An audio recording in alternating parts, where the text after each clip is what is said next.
दुनिया का फंड अगर जंतर मंतर आ गया तो प्रधानमंत्री और अमित शाह को इस्तीफा दे देना चाहिए कि नहीं? तुम्हारे रहते फंड आ गया जंतर मंतर। जितना फंड आ रहा है ये टीवी वाले को कैसा पता चल गया? इसका कनेक्शन विदेश में क्या है, जांच करो। आप बेटी पढ़ाओ बेटी बचाओ, हम बहुत बहुत हितैषी हैं। दिल्ली पुलिस ने दिखा दिया आपने कितने हितैषी हैं।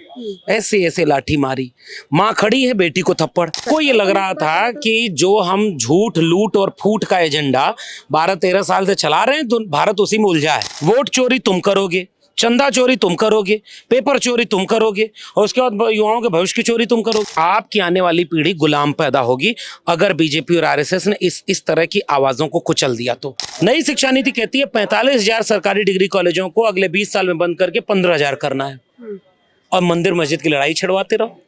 दुनिया में डंका बज रहा है और यूपी का स्कूल बंद हो रहा है। जो पुलिस वाला एक बेटी को थप्पड़ मार रहा था, आप उसकी जहनियत निकालेंगे, मैं गारंटी दे रहा हूं कि वो आरएसएस की शाखा वाला होगा। सरकार चली जाएगी लेकिन आरएसएस का दंश इस देश को अभी दशकों झेलना पड़ेगा और आरएसएस कितना खतरनाक है ये आने वाले वक्त में पता चलेगा। बेटी बचाओ बेटी पढ़ाओ की बात तो इस सरकार में की जाती है, लेकिन जिस तरह से दिल्ली पुलिस ने बेटियों को भी नहीं छोड़ा है, आप तमाम वीडियोस अब दिखाई दे रहे होंगे और अब बेटियां भी सड़क पे हैं, उस पर क्या कहेंगे? ये जो बीजेपी का दोहरा चरित्र होता है राजनीति का, ये जनता समझ गई है। आपसे किसी ने पूछा कि 2 करोड़ रोजगार हर साल कहाँ है, तो कहे मंदिर वहाँ है। फिर आपसे पूछा 15 लाख कहाँ है, तो आपने कहा 370 हटा दिया। फिर आपसे कहा कि महंगाई बढ़ क्यों रही है, तो आपने कहा 53 लाख हटा दिया। आपसे कहा गया कि पेट्रोल डीजल के दाम क्यों बढ़ रहे हैं, आपने कहा था 35 रुपये में बढ़ेगा, आप रोक नहीं पा रहे हैं। तो आप कह रहे हो कि हिंदू मुसलमान।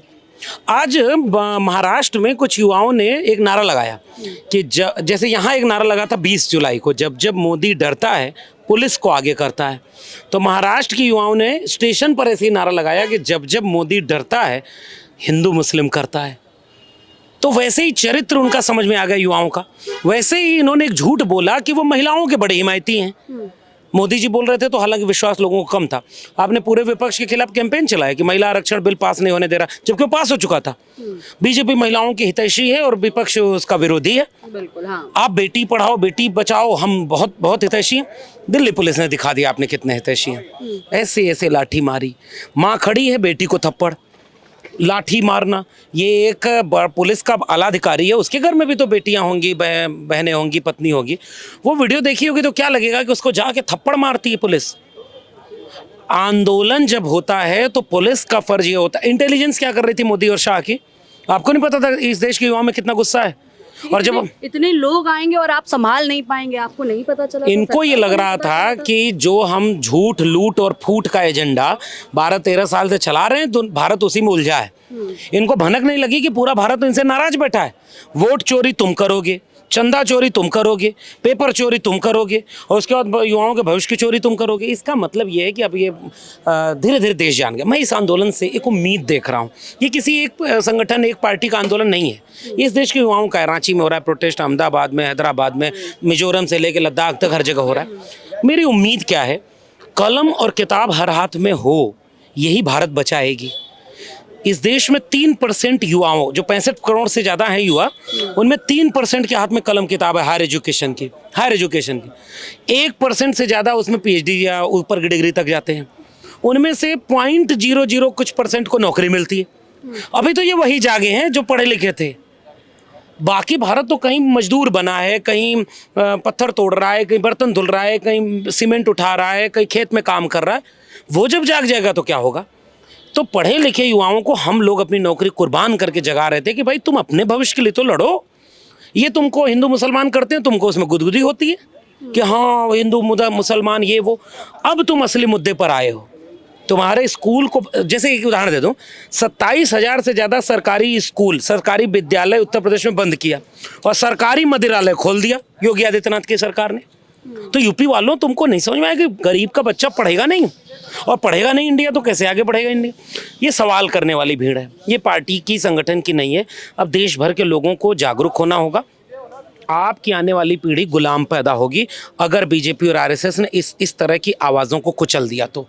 ये एक तरह से मैं देख रहा हूँ कि आखिरी उम्मीद है। इसके बाद ये चुनाव लूट के बना चुके हैं सरकारें, ये सांसद और विधायक लूट करके पूर्ण 2/3 बहुमत लेना चाह रहे हैं। इन्होंने ईवीएम लूटी, इन्होंने आपके जेब की संपत्ति लूटी, आप चुपचाप सब होते देख रहे हैं। क्योंकि नॉन बायोलॉजिकल हैं, ये सब कुछ अच्छा कर। अब आपके बच्चों का भविष्य लूट रहे हैं। एक शिक्षा मंत्री का इस्तीफा क्या बड़ी चीज़ है, आप उसको हटा के दूसरे को रख देते।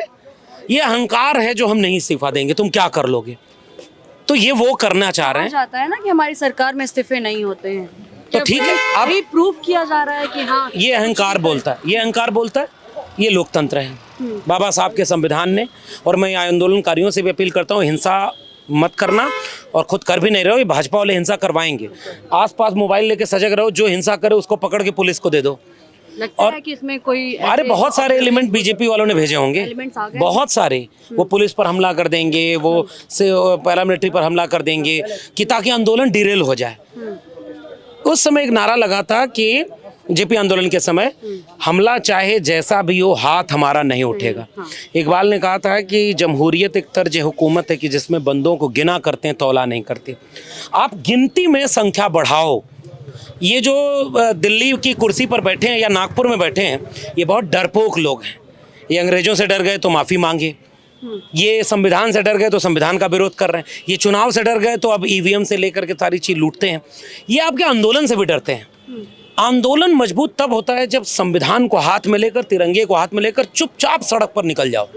आप गाड़ी मत तोड़ो, आप पत्थर मत मारो, आप लाठी मत मारो, और जो मार रहा है उसको पकड़ो, आप जीतोगे। संविधान ने ताकत दी है, राजा रानी के पेट से पैदा नहीं होता, जनता के वोट से, और जनता से बड़ा कोई ताकत नहीं। इसलिए मैं इस आंदोलन को केवल इस उम्मीद में देख रहा हूँ कि जिस तरह के मुद्दों के लिए हमने नौकरियां गंवाई, हमने बहुत कुछ जोखिम उठाया, आज कम से कम ये युवा सड़क पर कलम और किताब के लिए है, शिक्षा के लिए है। मैं खुश हूँ। शिक्षा व्यवस्था पे आप खुद एक प्रोफेसर रहे हैं, क्या भारत की शिक्षा व्यवस्था सच में गर्त में जाती हुई दिखाई दे रही है? उदाहरण दे दूंगा, 1.5 लाख से ज्यादा सरकारी स्कूल बंद हो गए, नई शिक्षा नीति संसद में पास नहीं हुई और लागू हो गई। आपदा में अवसर जब कोविड आया था तब। शिक्षा पर आप बहस करते नहीं। आप प्राइमरी के बच्चों को पढ़ाएंगे बाल नरेंद्र की कथा। हिंदू मुसलमान को आप सिलेबस में कर दिए कि मुगलों का सिलेबस हटा दो, सिलेबस को आप ये कर रहे हो सांप्रदायिक। दिल्ली विश्वविद्यालय जहाँ मैं पढ़ाता था, वहाँ मनुस्मृति पढ़ाना चाहते थे ये। अच्छा। अब संविधान के सामने मनुस्मृति पढ़वाना चाहते हो। जितने कुलपति इन्होंने बनाए, आरएसएस की शाखा से निकले लोग, जितने प्रोफेसर बनाए, आरएसएस वाले बनाए। आज देश भर के विश्वविद्यालयों में आरएसएस के कार्यक्रम होते हैं, शाखा बन गया, मठ बन गया। आप इसमें वैज्ञानिक चेतना का कोई कार्यक्रम नहीं हो रहा है, तो विश्वविद्यालय बर्बाद हो गए। आप जाके जो विश्वविद्यालय में जाके पूछ ले, स्कूल बंद हो गए सरकारी। प्राइवेट स्कूलों में हजारों रुपए की फीस है, गरीब आदमी का बच्चा पढ़ नहीं पाएगा। नई शिक्षा नीति कहती है 45,000 सरकारी डिग्री कॉलेजों को अगले 20 साल में बंद करके 15,000 करना है, और मंदिर मस्जिद की लड़ाई छिड़वाते रहो। दुनिया में डंका बज रहा है और यूपी का स्कूल बंद हो रहा है। तो ये जो अमृत काल और देश का डंका, ये झूठ क्या है? ये अमृत काल झूठ था। जो भाजपा को ये पता था, जैसे कोरोना में उसने ताली बजवाई थी जब, तो उसने शायद ये टेस्ट लिया था कि इस देश में कितने लोग अभी भी मूर्खता या अज्ञानता के शिकार हैं। उसने देखा कि बहुत बड़ा भारत है, तो उसने फिर मूर्खता जारी रखी। मूर्खता इतनी थी कि इनके हर तरह के झूठ को जनता सच मान लेती है। अब कम से कम ये सामने आ गया। विश्व दुनिया में डंका बजवा रहे थे और डंका इनका बजा दिया ट्रंप। आप फादरलैंड जाके इजराइल को कर रहे थे, युद्ध का शिकार हो गया भारत। भाई आप क्या दुनिया के कौन सी पॉलिसी बना रहे थे? कोई दुनिया का देश आपके खिलाफ खड़ा, आपके साथ खड़ा नहीं हुआ।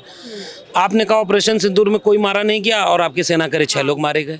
अब हर जगह तो फेल हो गए। जो देश भारत के कई दशकों से मित्र थे, वो आज आपके खिलाफ हो गए या चुप हो गए। अब कर क्या रहे हो? और न भारत में बाहर कोई आपके काम की सफलता है और भारत के लोगों को कोई सफलता नहीं। ना विदेश नीति सही है, ना शिक्षा व्यवस्था सही है। आप ये कहना चाहते हैं केवल सही है? केवल चोरी की व्यवस्था इनकी सही है। अच्छा। सारे संस्थानों पर आरएसएस को लोगों को चोरी करके बिठा दिया गया है। जो पुलिस वाला एक बेटी को थप्पड़ मार रहा था, आप उसकी जहनियत निकालेंगे, मैं गारंटी दे रहा हूँ कि वो आरएसएस की शाखा वाला होगा पक्का। एक बार जांच हो जाए। जितने पुलिस वालों ने इस तरह का गड़बड़ काम किया, उनका बैकग्राउंड देखिए। आज प्रधानमंत्री जी ने ट्वीट किया है, बड़े दिन बाद ट्वीट किया है, शायद जग गए हैं नींद से, कह सकते हैं। उन्होंने ट्वीट किया है कि हाँ, करते होंगे। उन्होंने कहा है कि हाँ, इस पे हम अब आकलन करेंगे, हाँ, फास्ट ट्रैक कोर्ट बनाएंगे। अब जैसे ये सड़क है, इस पे एक्सीडेंट हो रहा हो और जनता मांग कर रही है कि एक्सीडेंट रोको, तो जो सड़क जिम्मेदारी है जिसकी देख रेख की, वो कह रहा हम वहाँ एक क्लिनिक बना देंगे ताकि अगर तुम चोटिल होगे तो तुरंत इलाज मिल जाएगा। पेपर लीक हो रहा है, ये आंदोलन कर रहे हैं बच्चे की पेपर लीक रोको, तो प्रधानमंत्री ट्वीट करके कह रहे हैं कि अगर पेपर लीक होगा तो फास्ट ट्रैक कोर्ट बनाकर जल्दी सजा दे देंगे। तुम चुटकुला सुना रहे हो। मतलब ये मैं बचपन में चाय बेचा करता था, फिर 35 साल भीख मांगा, फिर ये किया वो किया, फिर मैं तो ज़्यादा पढ़ा लिखा नहीं हूँ, मेरी डिग्री ज़्यादा नहीं है, फिर तुमने एक दिन इंटर पॉलिटिकल साइंस की डिग्री दिखा दी, फिर डीयू के लोगों ने कह दिया कि वो फॉन्ट बना ही नहीं था जिसमें तुम्हारी डिग्री छप गई। सब कुछ जनता ने मान लिया। इस तरह का चीज़ आप कर रहे हो। आप कम से कम शिक्षा की व्यवस्था को नहीं मानते, आपकी डिग्री फर्जी है, लेकिन इस देश के युवाओं की डिग्रियों का अपमान मत करिए। ये युवा आपसे कुछ नहीं मांग रहे, आप सरकार में हैं तो आप नफरत के एजेंडे को बंद करके शिक्षा को बचाइए, और यही हमारी लड़ाई है। और मैं इसलिए इस आंदोलन के साथ खड़ा हूँ कि ये आंदोलन कलम किताब के हिफाजत की बात करता है। दिल्ली विश्वविद्यालय में हमारे पढ़ाए हुए बच्चे जब पीएचडी में एडमिशन करना जाते थे या प्रोफेसरी की लाइन में लगाते हैं तो वो फ़ोन और मैसेज करके कहते हैं कि सर ये तो सर आरएसएस वालों का हो रहा है, हमारा कैसे होगा। तो मैं कहता हूँ कि जो खुद आरएसएस वालों की साजिश का शिकार हुआ वो रास्ता क्या बताएगा। सरकार चली जाएगी लेकिन आरएसएस का दंश इस देश को अभी दशकों झेलना पड़ेगा, और आरएसएस कितना खतरनाक है ये आने वाले वक्त में पता चलेगा। वो संविधान को नहीं मानता, ये शिक्षा पर सबसे ज़्यादा कब्जा उसने कर लिया है। इस आंदोलन की जीत तब होगी जब शिक्षा बचेगी। इस आंदोलन की जीत तब मैं मानूंगा। एक इस्तीफा क्या है, हालांकि वो भी अहंकार को तोड़ेगा, इसलिए इस्तीफा तो होना ही चाहिए, तुरंत होना चाहिए, लेकिन पूरी शिक्षा व्यवस्था की बर्बादी की नीतियों को रोका जाए, तब जाकर भारत बचेगा, आने वाली पीढ़ियाँ गुलामी से बचेंगी। शुक्रिया। एक सवाल खाली बस, सुप्रीम कोर्ट पे क्या कहेंगे। सुप्रीम कोर्ट के लिए याचिका गए, जिन सुप्रीम कोर्ट से कॉकरोचेस बने, उसी सुप्रीम कोर्ट में जब कॉकरोचेस को लाठी पड़ी तो सुप्रीम कोर्ट के पास याचिका जाता है, तो वो कहते हैं कि हमारे पास टाइम नहीं है। सीजीआई जो है उनका, मैं रास्ते पर जब बाइक से चलता था देखता था एक बाइक वाला अगर गिर जाए तो 10 बाइक वाले खड़े हो जाते थे कि अरे कोई चोट तो नहीं लगी, बाइक उठाते थे। इस देश के चीफ जस्टिस ऑफ इंडिया के ऊपर जूता फेंका गया, कोई जस्टिस खड़ा क्यों नहीं हुआ। अब इससे तो क्या बोलूं मैं। ये सारे जो बड़े बड़े ओहदे पर आ रहे हैं, इन सब के तार आरएसएस से जुड़े हैं, ये बड़े बड़े ओहदे वाले जितने हैं, और इसलिए ये वो काम करते हैं जिससे आका खुश हो जाए। किसे खुश करने के? आका जिससे ये बनते हैं। कितने वकीलों को जज बनाती है बीजेपी, पूरे प्रदेश और देश का भी टॉपिक बहुत लंबा हो जाएगा, लेकिन हकीकत ये है कि आरएसएस सबसे बड़ा खतरा है। उनका अधिवक्ता संघ लिस्ट बना के देता है कि इस वकील को जज बना दो, तो जज बनकर कहाँ जाएगा आदमी। 4 जज आकर कहे थे देश को कि लोकतंत्र खत्म हो रहा है, उसी में से एक जज को मिला लिया, राज्यसभा भेजा और कौन कौन सा फैसला करवाया है देख लीजिएगा। कोई लोकतांत्रिक संस्थान अब स्वतंत्र नहीं बचा। ये आरएसएस ने किया है। इस देश के हर संस्थान पर अब मीडिया, आपको तो कोई नहीं कुछ का गाली दे रहा है या अपमानित कर रहा है। वो जो आपके टीवी चैनल का लोगो वो नहीं है जो इस्लामाबाद पर कब्जा करवाया था, जो नरेंद्र मोदी को दुनिया की सबसे अच्छी सरकार बताता है। इस प्रदर्शन को भी तो कहा गया कि फंडिंग हो। अच्छा मान लीजिए दुनिया का फंड अगर जंतर मंतर आ गया तो प्रधानमंत्री और अमित शाह को इस्तीफा दे देना चाहिए कि नहीं, तुम्हारे रहते फंड आ गया जंतर मंतर। प्रधानमंत्री, अगर भाई आप प्रधानमंत्री हैं तो जिम्मेदारी आपकी है, तो फंड कहाँ से आ रहा है। अच्छा ये जा रहा, जितना फंड आ रहा है ये टीवी वाले को कैसा पता चल गया, इसका कनेक्शन विदेश में क्या है, जांच करो। इसलिए मुद्दे से भटकाया न जाए। मीडिया ने अपनी साख खो दी है। इस देश के तमाम लोकतांत्रिक संस्थानों पर आरएसएस बीजेपी का कब्जा है। इस देश को बचाने के लिए ऐसे आंदोलन चाहिए जो, मैं इस आंदोलन को भी गुजारिश करूंगा कि बिल्कुल शांतिपूर्ण रहें और मोबाइल ऑन रखें कि कोई बीजेपी का भेजा हुआ आदमी आपके आंदोलन को भटका तो नहीं रहा है। और देश भर में आंदोलन खड़ा हो गया। जा रहे हैं कि भटकाया जा रहा है रोज यहाँ पर कोई पत्थर, अच्छा ये ट्रक लाद कर, यहाँ आप पैदल गाड़ी से नहीं आ सकते और पत्थर लदा ट्रक आ गया था। हम तो सवाल कर रहे हैं, सवाल जनता पूछ रही है। जनता कह रही है कि आप बोल क्यों नहीं रहे। पहले कहती थी आप चुप क्यों नहीं होते, आप कभी मन की बात कहते हैं, कभी घंटों भाषण देते हैं। बिहार गए थे चुनाव लड़ने तो मारब सिक्सर का 6 गोली छाती, ऐसे ऐसे भाषण आप देते हैं, मंगलसूत्र छीन ले जाएंगे, ये सब कर। अब आप क्यों नहीं बोल रहे। इस देश के युवाओं का मुद्दा है, आप मन की बात कर दीजिए। इस संडे प्रधानमंत्री मन की बात करें, संभव है। मैं कह रहा हूं परीक्षा पर चर्चा प्रधानमंत्री करते हैं। और जानते हैं ये इसलिए विद्यार्थियों से नहीं बात करते क्योंकि एक बार इन्होंने विद्यार्थियों से बात की तो उन्होंने कहा कि आप किस पेपर से डरते हो, पेपर से मत डरा करो। तो दूसरा विद्यार्थी बोल दिया जैसे आप पेपर से डरते हो, बैलेट पेपर से, तो आप ईवीएम से चुनाव कराते हो। विद्यार्थी जो सवाल करेगा उससे डर लगेगा। मैं चाहता हूं कि प्रधानमंत्री डरे नहीं, प्रधानमंत्री कायर न बने, वो युवाओं से मुखातिब हों, उनकी मांग पूरी करें और कह दें कि ये शिक्षा मंत्री क्या हटा रहे हैं, पेपर लीक आज से कोई नहीं होगा। आप सोचिए, पेपर लीक ना हुआ होता तो दोबारा पेपर नहीं होता, वायुसेना को लगाना नहीं पड़ता, फिर भी इस्तीफा नहीं हो रहा है। इसलिए मैं गुजारिश करता हूं कि प्रधानमंत्री डरे नहीं और पुलिस से डराएं नहीं। वो डरते हैं, गोरख पांडे की एक कविता यहीं ख़त्म कर रहा हूँ, वो डरते हैं। किस चीज़ से डरते हैं वे? तमाम धन दौलत गोला बारूद पुलिस के बावजूद वो डरते हैं, क्योंकि एक दिन इस देश के निहत्थे और गरीब लोग उनसे डरना बंद कर देंगे। इसी से वो डरते हैं और ये डरना बंद कर दिए हुए लोग हैं।